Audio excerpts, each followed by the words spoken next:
अंधेरी रात थी। मूसलाधार बारिश हो रही थी।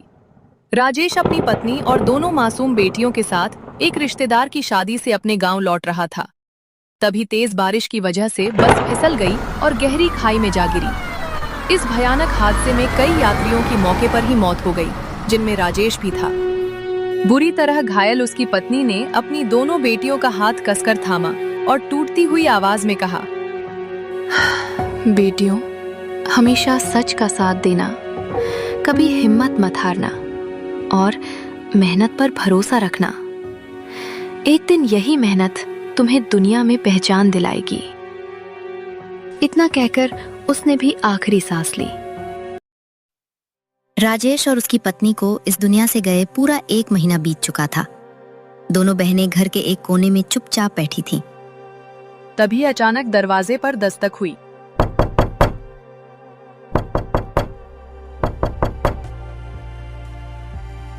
महीना बीत गया है और अभी तक किराया नहीं मिला। मेरी भी कुछ मजबूरियां हैं, इसलिए आज शाम तक ये घर खाली कर दो। चाचा जी, भगवान के लिए हमें थोड़ा सा समय दे दीजिए। मैं हर रोज काम ढूंढने जाती हूँ।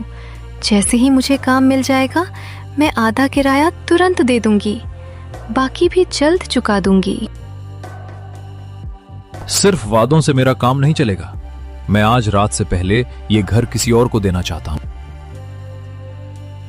नंदिनी ने मकान मालिक को बहुत रोकने की कोशिश की, लेकिन उसने उसकी एक न सुनी और चुपचाप वहां से चला गया। दीदी, अब हम क्या करेंगे? हम कहाँ जाएंगे? मत रो पूजा, भगवान पर भरोसा रखो। वो हमारे लिए जरूर कोई ना कोई रास्ता निकालेगा। दोनों बहनों ने अपना थोड़ा सा सामान उठाया और काम की तलाश में घर से निकल पड़ी। अंकल, अगर आप चाहे तो मुझे अपने साथ काम पर रख लीजिए।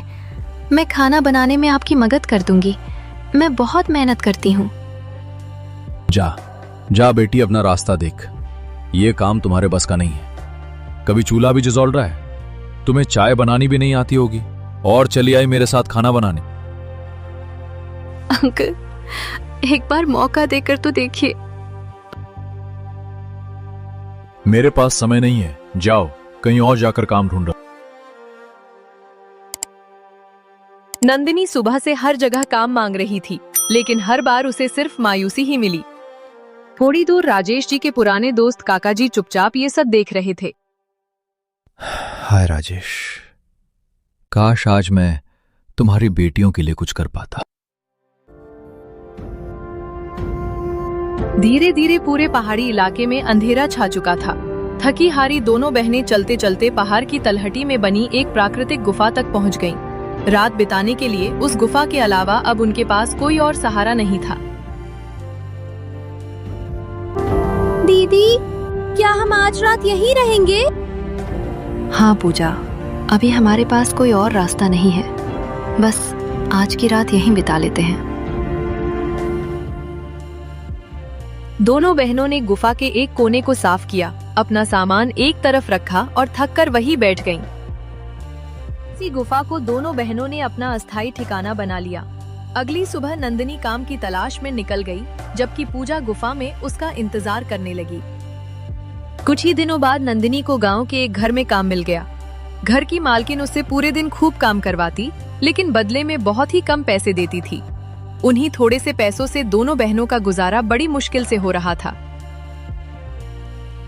बाहर शाम ढल चुकी थी। गार के अंदर चूल्हे पर हल्की हल्की आग जल रही थी। नंदिनी सारा दिन काम करके थकी हुई और उदास चेहरे के साथ गार में दाखिल हुई। पूजा ने मुस्कुराकर कहा, आ गई दीदी, आए पहले खाना खा ले, मैं आपका इंतजार कर रही थी। दोनों बहनें जमीन पर बिछी चादर पर बैठकर खाना खाने लगती हैं। दीदी, क्या बात है? आज आप बहुत खामोश और परेशान लग रही हैं। क्या फिर मालकिन ने कुछ कहा? हाँ पूजा, आज भी उसने सबके सामने मुझे बहुत डांटा। कभी कभी मन करता है कि ये काम ही छोड़ दूं। काश हमारे पास कुछ पैसे होते, हम अपना कोई छोटा सा काम शुरू कर लेते। पूजा चुपचाप उठती है और एक अंगूठी लाकर नंदिनी की हथेली पर रख देती है। अरे, ये तो माँ की अंगूठी है। तुम्हें ये कहाँ मिली? दीदी, आज मुझे ये सामान के बीच में मिली थी।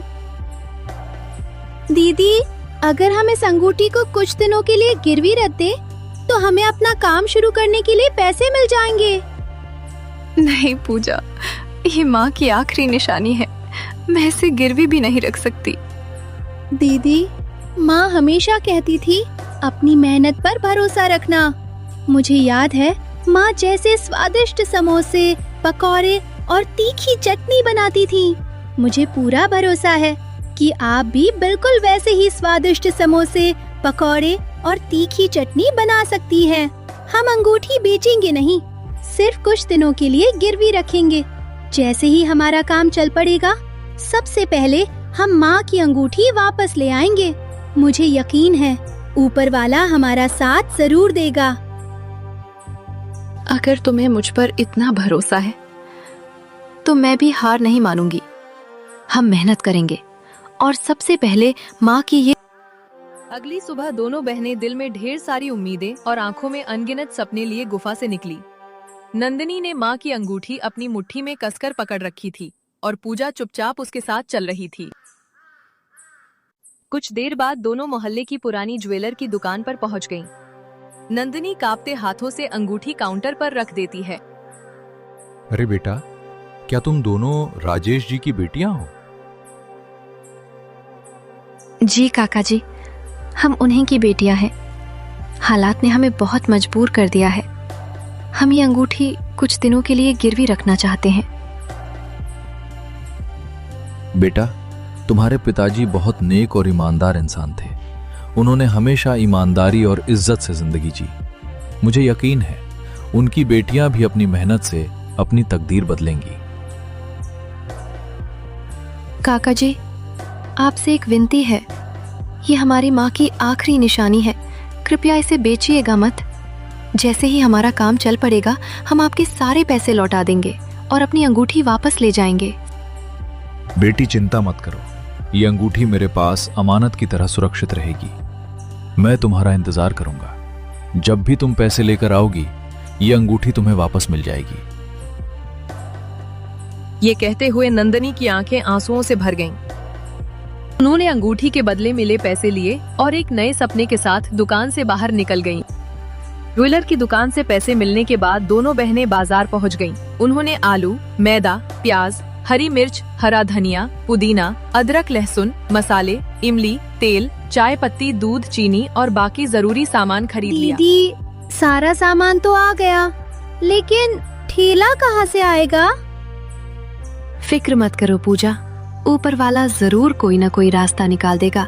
यही सोचते हुए शाम ढलने पर दोनों बहनें गुफा लौट आईं। उनके दिल में नए सपने थे, लेकिन ठेले की चिंता अभी भी बाकी थी। अरे दीदी, देखिए, वहाँ कोई खड़ा है। अरे काका जी, आप? बेटा, बाजार में लोगों से सुना कि तुम दोनों समोसे का काम शुरू करने वाली हो। मैंने सोचा अगर मेरा ये ठेला तुम्हारे काम आ जाए तो इससे बड़ी खुशी मेरे लिए और क्या होगी। ये कहते कहते काका जी की आवाज भरा गई और उनकी आंखें नम हो गईं। बेटा, उस दिन जब तुम काम मांग रही थी, मैं सब कुछ देख रहा था। मेरा बहुत मन था कि तुम्हारी मदद करूं, लेकिन मैं बेबस था। आज भी उस बात का दुख मेरे दिल में है। अगर हो सके तो मुझे माफ कर देना। काका जी, आप खुद को दोष मत दीजिए। कभी कभी हालात इंसान से ज्यादा ताकतवर होते हैं। आज आपने हमारे लिए जो किया है उसे हम कभी नहीं भूलेंगे। काका जी, अब आपको हमारे ठेले पर जरूर आना होगा। मैं आपको अपने हाथों से चटपटी समोसा चाट खिलाऊंगी, स्वादिष्ट समोसे भी, और साथ में गर्मा गर्म मसाला चाय भी पिलाऊंगी। क्यों नहीं बेटा, जरूर आऊंगा। और मुझे पूरा यकीन है एक दिन तुम्हारे ठेले के सामने लोगों की लंबी लाइन लगी होगी। काका जी की बात सुनकर दोनों बहनें मुस्कुरा दी। उनके दिल में एक नया हौसला और नई उम्मीद जाग उठी। नंदिनी और पूजा ने ताजा गरम समोसे, चटनियां और मसाला चाय का सामान ठेले पर रखा और उसे धकेलते हुए अपनी तय जगह पर पहुंच गईं। अगली सुबह हल्की हल्की बारिश हो रही थी। नंदिनी और पूजा ने ताजा गरम समोसे, चटनियां और मसाला चाय का सामान ठेले पर रखा और उसे धकेलते हुए अपनी तय जगह पर पहुंच गईं। दोनों ने प्यार से अपना ठेला सजाया और पहले ग्राहक का इंतजार करने लगीं। पास ही एक पुराना समोसे वाला खड़ा था। नंदिनी और पूजा को देखते ही उसका चेहरा गुस्से से भर गया। ये दोनों यहाँ क्या करने आ गई हैं? क्या इन्हें और कोई जगह नहीं मिली? 2 दिन बैठेंगी फिर खुद ही चली जाएंगी। आखिर इनके समोसे कौन खरीदेगा? काफी देर बीत गई, लेकिन नंदिनी और पूजा के ठेले पर एक भी ग्राहक नहीं आया। दीदी, क्या हमारे ठेले पर कोई ग्राहक आएगा? जरूर आएगा पूजा, ऊपर वाले पर भरोसा रखो। नंदिनी की बात सुनते ही अचानक पूजा के दिमाग में एक जबरदस्त आइडिया आया। आइए आइए, गरम गरम समोसे, चटपटी समोसा चाट, गरम गरम मसाला चाय, एक बार जरूर चखिए, फिर बार बार आइए। पूजा की आवाज सुनकर पास से गुजर रही एक महिला रुक गई। 1 प्लेट समोसा चाट और 1 कप मसाला चाय देना। पूजा ने जल्दी जल्दी समोसा चाट तैयार की, जबकि नंदिनी ने गरम गरम मसाला चाय बनाकर ग्राहक को दे दी।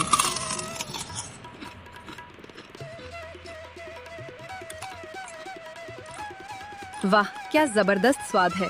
इतने मजेदार समोसे तो मैंने पहले कभी नहीं खाए। उस महिला की बात सुनकर पास खड़े कुछ और लोग भी ठेले की तरफ आ गए।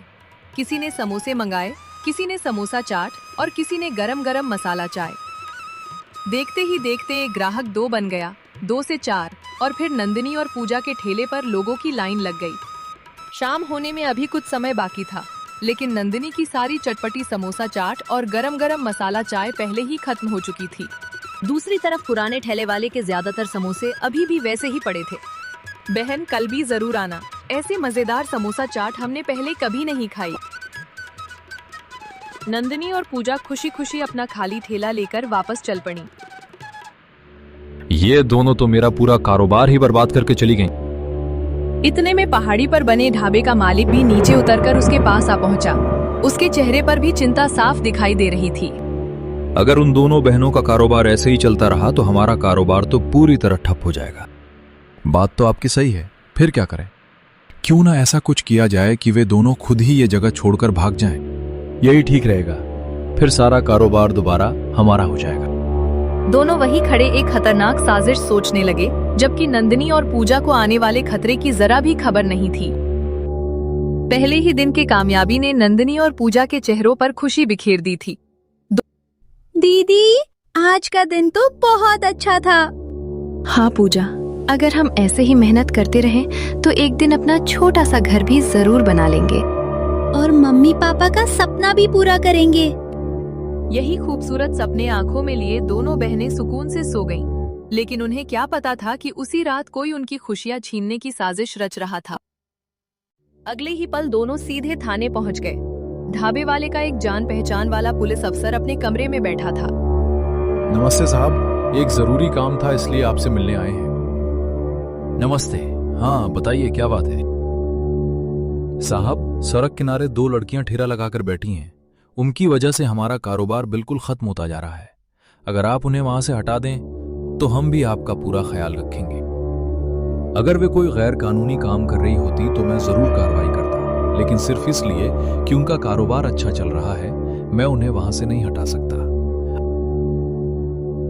बेटा, तुम तो हमें जानते हो, हमारी इतनी सी बात मान लो। चाचा जी, आपकी बहुत इज्जत करता हूं, लेकिन ड्यूटी पर मैं सिर्फ कानून की बात मानता हूं। माफ कीजिए, मैं किसी बेगुनाह की रोजी रोटी नहीं छीन सकता। आप दोनों अब जा सकते हैं। पुलिस वाले से नाकाम होकर दोनों मायूस तो हुए, लेकिन उनके दिल की जलन अभी भी खत्म नहीं हुई थी। थाने से बाहर निकलते ही ढाबे वाले के दिमाग में एक नई खतरनाक साजिश आ गई। अगर मेरे दोस्त के बेटे ने मेरी बात नहीं मानी तो क्या हुआ? मैं उन लड़कियों को चैन से कारोबार नहीं करने दूंगा। फिर अब क्या करें? ढाबे वाला शैतानी मुस्कुराहट के साथ, मेरे साथ चलो, मेरे पास ऐसा जबरदस्त प्लान है कि कल के बाद उनका कारोबार अपने आप खत्म हो जाएगा। फिर देखना, कोई उनकी तरफ खाना खरीदना तो दूर, देखना भी पसंद नहीं करेगा। अगर ऐसा हो गया तो फिर हमारा कारोबार पहले से भी अच्छा चलने लगेगा। दोनों शैतानी मुस्कान के साथ वहां से निकले और सीधे नंदिनी और पूजा की गुफा की तरफ चल पड़े।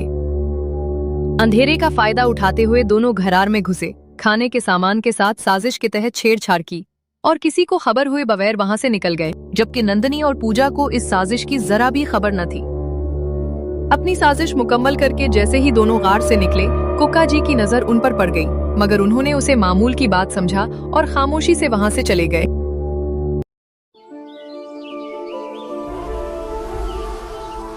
अगली सुबह नंदिनी और पूजा हमेशा की तरह खुशी खुशी अपना ठेला लेकर अपनी तय जगह पर पहुंच गईं। दोनों ने समोसा चाट और मसाला चाय सजा दी। बहन, एक प्लेट समोसा चाट और एक मसाला चाय देना। जी जरूर, अभी लाई। सामने बैठा ठेले वाला उन्हें चुपचाप घूर रहा था। उसके चेहरे पर एक अजीब सी शैतानी मुस्कान थी, मानो उसे पहले से पता हो कि अब क्या होने वाला है। कुछ ही लम्हों में 2-3 ग्राहक और आ गए और समोसा चाट खाने लगे। पहला ग्राहक अचानक पेट पकड़ते हुए, अरे, मेरे पेट में अचानक बहुत दर्द हो रहा है। मेरे साथ भी यही हो रहा है। ठेले वाला शोर मचाते हुए, देखा, मैं पहले ही कहता था, उनके खाने में गड़बड़ है, पुलिस को बुलाओ। चंद ही लम्हों में पुलिस मौके पर पहुंच गई। नंदिनी और पूजा खौफ से कांप रही थीं, जबकि पूजा की आंखों से मुसलसल आंसू बह रहे थे। ढाबे वाला जल्दी से आगे बढ़ते हुए, बेटा, मैं पहले ही कह रहा था, उन दोनों को फौरन गिरफ्तार करो। ये लोगों को मिलावट वाला खाना खिला रही हैं, इसीलिए सबकी ये हालत हुई है। हमारा यकीन कीजिए, हमने किसी के खाने के साथ कोई गलत काम नहीं किया। सब लोग खामोश हो जाएं, एक एक करके बात होगी। बेटा, मैं उन दोनों बच्चियों को अच्छी तरह जानता हूं, ये ऐसी नहीं है। अलबत्ता मुझे किसी पर शक जरूर है। आप बेफिक्र होकर बताइए, आपको किसी से डरने की जरूरत नहीं। साहिब। ये सुनते ही पुलिस अफसर को फौरन रात की वो मुलाकात याद आ गई, जब यही दोनों उसे बहनों के खिलाफ इकसाने आए थे। तो बात यहां तक पहुंच गई है। तुम दोनों कल रात मेरे पास भी आए थे, है ना? अब सच सच बताओ, या फिर मुझे दूसरा तरीका इख्तियार करना पड़ेगा। दोनों एक दूसरे की तरफ देखते हैं, घबरा जाते हैं और सर झुका लेते हैं। दोनों को गिरफ्तार कर लो। पुलिस दोनों को ले जाती है। गांव वालों को हकीकत मालूम हो जाती है और नंदिनी और पूजा बेकसूर साबित हो जाती हैं।